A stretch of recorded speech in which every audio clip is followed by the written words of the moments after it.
Now we will discuss the responsibility of the project manager کہ کیا کیا actions انہوں نے پرفارم کرنے ہیں، کیا کیا کام ان کے ذمے ہیں۔ تو جو پہلا ہے مینیجنگ دا پیپل، جتنے بھی لوگ انوالو ہیں پروجیکٹ ڈیولپمنٹ میں، تو اس کے لیے ایز اے لیڈر جو ہے ایکشن پرفارم کریں گے، سارے ہیومن ریسورسز کو جو ہے یوٹیلائز کرنا، مینیج کرنا کہ کس نے کون سا ایکشن پرفارم کرنا ہے، اور جتنے بھی جو ہے ڈپارٹمنٹ میں امپلائیز ہائرارکی ہے اس کے درمیان جو ہے پوری رپورٹنگ کہ ہر ایک نے کس طرح اپنا کام کس وے سے پرفارم کرنا ہے، ہر ایک چیز کو جتنے بھی لوگ اس کام میں انوالو ہے، سارے پروسیس میں انوالو ہے، اس کے درمیان ساری مینجمنٹ ان کو ٹاسک ایلوکیٹ کرنا، ان کے لیے بجٹ ایلوکیٹ کرنا، ان کے لیے ٹائم ایلوکیٹ کرنا، کتنے ٹائم میں انہوں نے یہ ایکشن پرفارم کرنا ہے اور کتنے بجٹ پہ انہوں نے کام کرنا ہے، اور ان کو کیا کیا ریکوائرمنٹس ہیں، کیا کیا چیزیں ان کو ریکوائرڈ ہے اپنے کام سے ریلیونٹ۔ تو یہ سارا کچھ جو ہے ان کا کام ہوتا ہے پروجیکٹ مینیجر کا۔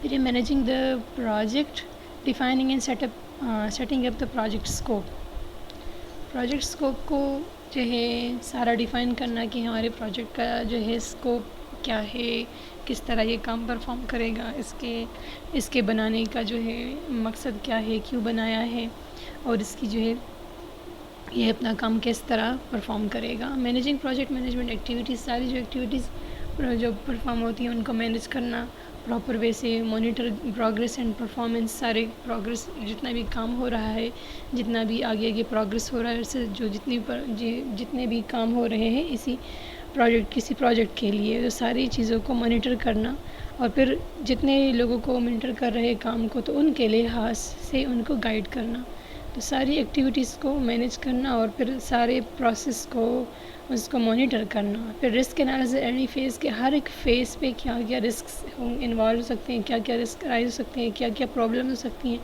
پھر اس رسک کی انالیسس اور اس کے لحاظ سے ان کو اوور کم کرنے کے لیے وہ ایکشن پرفارم کریں گے۔ ٹیک نیسیسری اسٹیپ ٹو ایوائڈ اور come out of the problems, سارے جو پرابلمس، کوئی بھی پرابلم کسی اسٹیج پہ ارائز ہوتا ہے اس کو جو ہے اسی پرابلم کو سارٹ آؤٹ کرنا، اس کو ہینڈل کرنا۔ Act as a project spoken person, مین کہ ہر ایک جو ہے مطلب ان کا کام تو ایکچولی ڈیولپمنٹ نہیں ہوتا، سارا مینجمنٹ ہے، ہر ایک کے ساتھ ان کو کوآرڈینیشن ہوتی ہے، ہر ایک کو گائیڈ کرنا ہوتا ہے، ہر ایک کو ان کی رسپانسبلٹیز کے بارے میں بتانا، ہر ایک کو ان کا کام ٹاسک ایلوکیٹ کرنا۔ That's why is called a spoke person, کہ وہ سارا جو ہے ان کا جو ہے ساری مینیجنگ کوالٹیز ان میں ہونی چاہیے کہ ان کو اس کے لحاظ سے ڈفرینٹ لوگوں کو ان کے ایکسپرٹی کے لحاظ سے ان کو ملٹیپل ٹاسکس دینا۔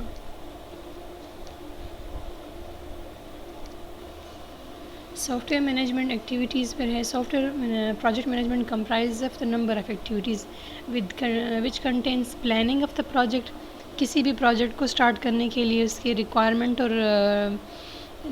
گیدرنگ سے پہلے پلاننگ کا سارا کچھ کہ کس طرح یہ کام پرفارم ہوگا، اس میں کتنے لوگ انوالو ہوں گے، کس طرح کا کس طرح کے ایکسپرٹی کے لوگ چاہیے ہوں گے، ٹھیک ہے۔ Deciding scope of the soft where product, کہ جو ہمارے سافٹ ویئر جو بن رہا ہے اس کا اسکوپ کیا ہے، اس کی مارکیٹ ویلیو کیا ہے، اس کا جو ہے وہ کس طرح اپنا کام پرفارم کرے گا، کس مقصد کے لیے بنایا گیا ہے، اس سے پہلے کیا کیا جو ہم کیوں بنا رہے ہیں، اس کی ضرورت کیوں آئی ہے۔ Estimation of cost in various terms, ہر لحاظ سے کاسٹ کا اسٹیمیٹ لگانا کہ کتنا بجٹ اس کے لیے ایلوکیٹ ہو سکتا ہے، کس کو کتنا ٹائم، کتنا بجٹ، کتنا کاسٹ چاہیے ہوگا۔ Scheduling of task and events and resource management, جتنے بھی جو ہے ٹاسک ہیں ان کو پراپر وے سے شیڈیول کرنا، ہر ایک پہ ان کا ٹاسک ڈیوائڈ کرنا، سارے ایونٹس کو ہینڈل کرنا، اور ریسورسز مینجمنٹ کہ کسی کو کون سا ریسورس ریکوائرڈ ہے ان کو ایلوکیٹ کرنا، ہارڈ ویئر ریسورس کن کو ریکوائرڈ ہے، سافٹ ویئر ریسورس میں ان کو کیا کیا ریکوائرڈ ہے، کس کو کون سا ٹول ریکوائرڈ ہے۔ پروگرامر ہے تو ان کو لیے کون سا tool according to the project کیا ٹول ریکوائرڈ ہے، اور اگر وہ پروجیکٹ جو ہے کوئی ڈیزائنر ہے تو اس کے لیے کون سے ٹولز ریکوائرڈ ہے، وہ سارے ریسورسز کو مینیج کرنا اور ان کے لحاظ سے ان کو ایلوکیٹ کرنا۔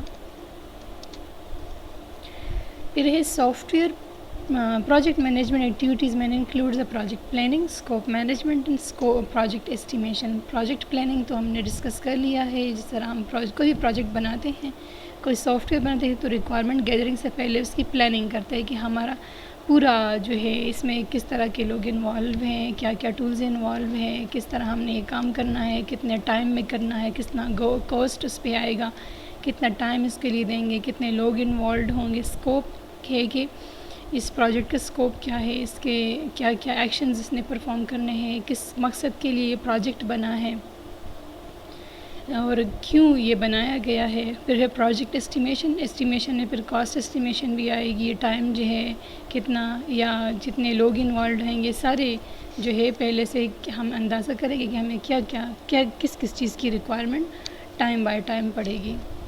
پھر پروجیکٹ پلاننگ میں ہم ایکسپلین کرتے ہیں further. Software project planning is a task which is performed before the production of the software actually starts. جس طرح میں نے بتایا کہ پلاننگ ہر ایک کام سے پہلے پراپر پلاننگ کرنی ہوتی ہے کہ ہم نے کس اسٹیج پہ کون سا ایکشن پرفارم کرنا ہے, ہم نے کب کیا کرنا ہے, کس کی انوالومنٹ اس میں ہوں گی, کس طرح کے لوگ انوالو ہوں گے, ٹائم کس طرح ہم ایلوکیٹ کریں گے. It is there for the software production but involves no concrete activity. Actual activities میں پرفارم نہیں ہوتی, صرف اس کے پہلے سے پلاننگ, اس کے ہم اس اسٹیج پہ یہ کام کریں گے, ہم پہلے یہ کام کریں گے, پھر اسٹیپ وائز ڈسکرپشن ہوگی.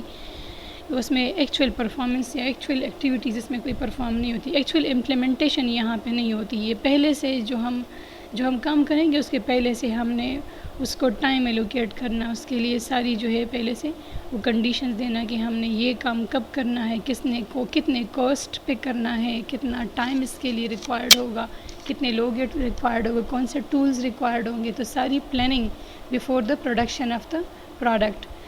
involve no concrete activity that has any direction connection with the software production. یہی بات جس طرح میں نے ڈسکس کی ہے. rather it is a set of multiple processes which facilitate software production. Project planning may include the following.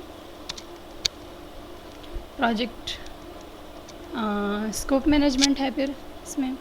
It defines the scope of the project. It includes all the activities. اس میں ساری جو ہے وہی activities involve ہوں گی. Process need to be done in order to make deliverable software product. کہ ہم کیا کیا پروسیس انوالو ہوں گے اور جو ہمارا پروڈکٹ جو بنے گا جو مارکیٹ کے لحاظ سے جو ہے ایکسیپٹیبل ہو. Scope management essential because it creates boundaries of the project by clearly defining what would be done in the project and what do not be done. تو یہ بتانا کہ ہم نے اس پروجیکٹ میں کون سا کام پرفارم کرنا ہے, کس طرح کا, ہر ایک چیز پہ وہ لمیٹیشنز ہوں گی کہ یہ کام کس مقصد کے لیے بنایا گیا ہے, کہ ہم کس چیز کے لیے کر رہے ہیں. ویب اپلیکیشن ہے تو ویب کے لحاظ سے ریکوائرمنٹس ہوں گی, اینڈرائڈ ایپ ہے تو اس کے لحاظ سے ریکوائرمنٹ ہوں گی. تو اس کے لحاظ سے وہ اسکوپ ڈیفائن ہوگا کہ ہماری ریکوائرمنٹ کیا ہے اور ہم بنا کیا رہے ہیں, اس کی ساری ڈسکرپشن ہوگی. This makes project to contain limited and quantifiable task which can easily be documented and in turn avoid cost and time overrun. یہ ساری ڈاکومنٹڈ فارم میں یہ سارا کچھ ڈیفائن ہوگا کہ ہم نے کیا کس طرح یہ کام پرفارم کرنا ہے اور اس کا ہمارے کام کا اسکوپ کیا ہے, ہم یہ کس مقصد کے لیے بنا رہے ہیں. During this project scope management it is necessary to define a scope. جس طرح ہم نے ڈسکس کیا, اسکوپ ڈیفائن کرنا مسٹ ہے. Decide its verification and control, کہ اس کا جو اسکوپ ہے اس کو ویریفائی کرنا کہ ہاں یہ کام کس مقصد کے لیے بنایا گیا ہے اور یہ ایکسیپٹیبل ہوگا جس مقصد کے لیے ہم بنا رہے ہیں. And control. اور divide the project into various small parts to far as of management. ہم اپنے ٹاسک کو ملٹیپل, اگر بہت ہی بڑا پروجیکٹ ہے تو ہم اس کو ملٹیپل اسمال پارٹس میں ڈیوائڈ کریں گے اور ہر ایک کو اپنے لحاظ سے ان کا ٹاسک ایلوکیٹ کریں گے. اس طرح ایک پروجیکٹ ہے بہت بڑا اور وہ ملٹیپل 1-2 لوگوں 3 لوگوں نے 10 لوگوں نے پرفارم کرنا ہے. پروگرامر الگ ہوگا, اس کے لیے گرافک ڈیزائنر الگ ہوگا, تو ہر ایک کے لحاظ سے ان کو اپنا ٹاسک ایلوکیٹ ہوگا. اور اگر بہت بڑا پروجیکٹ ہے تو کوڈ بھی اس کے لحاظ سے ماڈیولز کے لحاظ سے ڈیوائڈ ہوگا کہ ایک ماڈیول پہ ایک بندہ کام کرے گا, جتنے زیادہ ماڈیولز ہوں گے. ٹھیک ہے. Verify the scope. Control the scope by incorporating changes to the scope. یہ سارا کچھ جو ہے کہ کام کے ساتھ ساتھ ہم نے اس میں کتنا جو ہے اس میں چینجز ریکوائرڈ ہے، ٹائم بائی ٹائم ہمیں اس میں اس کا جو ہے کس وے سے ہم اس کو بنائیں گے، کس طرح جو ہے ہمارا کام پرفارم ہوگا، آیا جو کوئی چینجز بیچ میں کرنی ہے یا کسٹمر کی ریکوائرمنٹ چینج ہو گئی ہے ہر لحاظ سے۔ تو جس طرح ہم نے ملٹیپل یہ جو SDLC ماڈلز پڑھے ہیں، تو اس میں کچھ ماڈلز ہیں جس میں چینجز کر سکتے ہو اپنے کام میں درمیان میں، کچھ کو اگر ایک دفعہ امپلیمنٹ کر لے تو دوبارہ اس میں چینجز کرنا پاسبل نہیں ہے۔ تو ہر ایک کے لحاظ سے اسی کا جو ہے جس طرح ہمارا پروجیکٹ ہے اس لحاظ سے ہم نے SDLC ماڈل بھی سلیکٹ کرنا ہے کہ ہم نے کس سٹیج پہ کون سا